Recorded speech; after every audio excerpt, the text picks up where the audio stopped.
the original Kings of Comedy, who puts our president's legacy in hilarious perspective with his new book, Black Man, White House, an oral history of the Obama years. Please welcome to Hot Topics, L Hughley.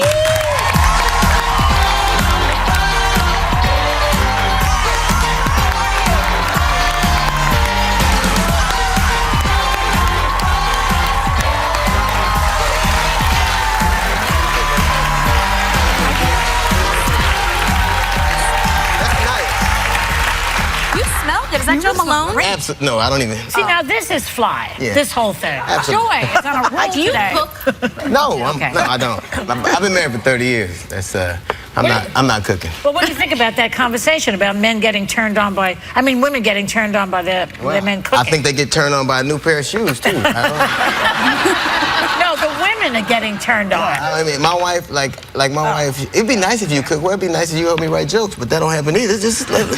I want some neck bones. Let's make it happen. I think a relationship works best if you're whatever deficit I have, you feel, and whatever one I have, you feel. And I think it's a Yin and the yang. Yeah, it's just like. And I wanted to get back to something you guys were talking about earlier. That the rapist. I think that what happens to people is people like that, for whatever, whether it's their look, they get a presumption of innocence or a lack of malice. Like you ever seen a tape where they introduce it to the jury and stuff, a suspect doing something, they go, it's all right here on the tape. But if you take a police officer on the tape doing something, they'll go, we don't know what happened before this tape, because one gets a presumption of guilt and one gets a presumption of innocence. And if we love women and children like we say we do, we'll stop letting them be brutalized in plain view. And it's disgusting. It really is. It is. It's disgusting. Let's talk about politics already. I mean, we often talk about, what's going on with Donald Trump. Did you ever think he would even get this far? No, but I'm not shocked that he is. You're not? Why? No, because I think that ultimately America's aspirational. Like, to me, Obama is what we would like to be. Right. Yes. Donald Trump and his supporters are what we are. Hey. They are what we are.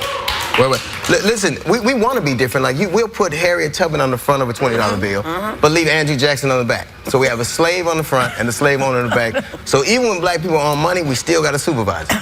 So,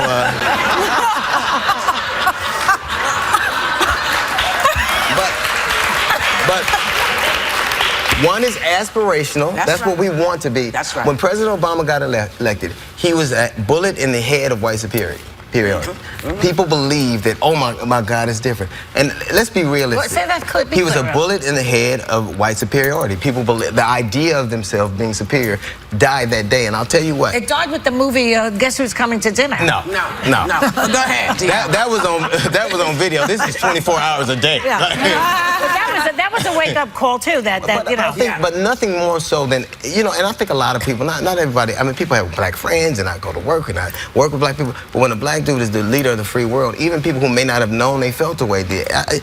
If I just gave you a blind study and you took Barack Obama's attributes and you took Donald Trump's attributes, would you want your child, honestly, to grow up and be like Barack Obama or like Donald Trump? Of course, we agree with you. But and you can't be a little racist. You can't. You can either you are like or you're not. Pregnant. You can't be. You are or you're not. And if I'm riding in the car and my boy jumps out and he does something and the police pull us over, I'm getting a piece of that charge.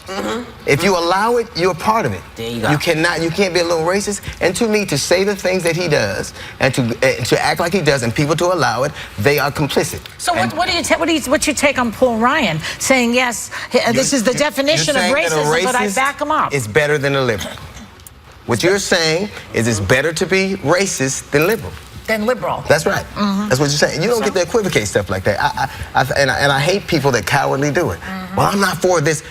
People in the Missouri Compromise is this is the modern day Missouri Compromise. Explain. I love Hillary Clinton. I'm unashamed to say that. I'm not ashamed to say that. There are things she could do that would make me deny my support loudly and expeditiously. I would do it right then and there. There are things I believe, and I will not stop believing them because it's expedient, and we do it all the time. So Bernie's not exactly going quietly into that dark night. Well, Bernie's a nice old man, but he looks like he's selling A.L. Williams. Stop it. He's not. Come on now.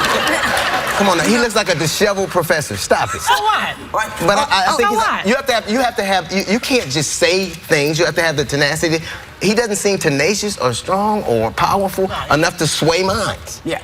Like, I'm talking about grown men's mind, Well, not he kids. swayed a lot of people, millions of people. He's Come on. he's big with millennials, right? But I have 3 millennials. I pay for them to all graduate from college.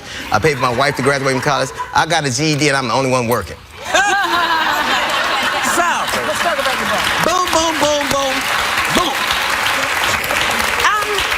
You just wrote your second book, Black Man, White House. An oral history of the Obama years. It's #1 on iTunes right now. Tell us about this book, please. Well, you know how people would be on TV and they would say one thing in front of the crowd, and then you would go to Facebook and they'd be saying something totally different. There's a conversation we have out in public, and like Chris Rock said, the best line, he said, there's an app that lets you know which one of your friends are racist, and it's called Facebook.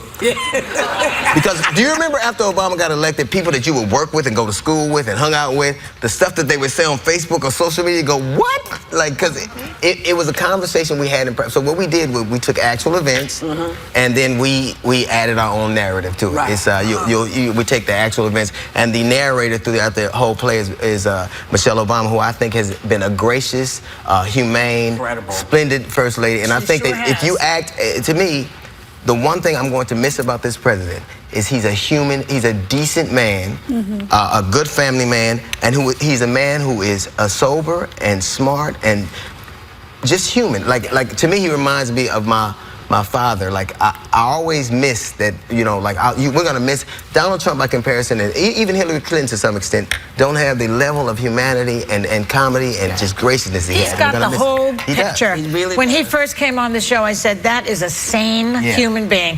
Thanks so much for coming on. Thanks to L Hughley. Go to our website to find out where you can see him on the Comedy Get Down tour. His new book, Black Man, White House, and Oral History of the Dream Years, is available now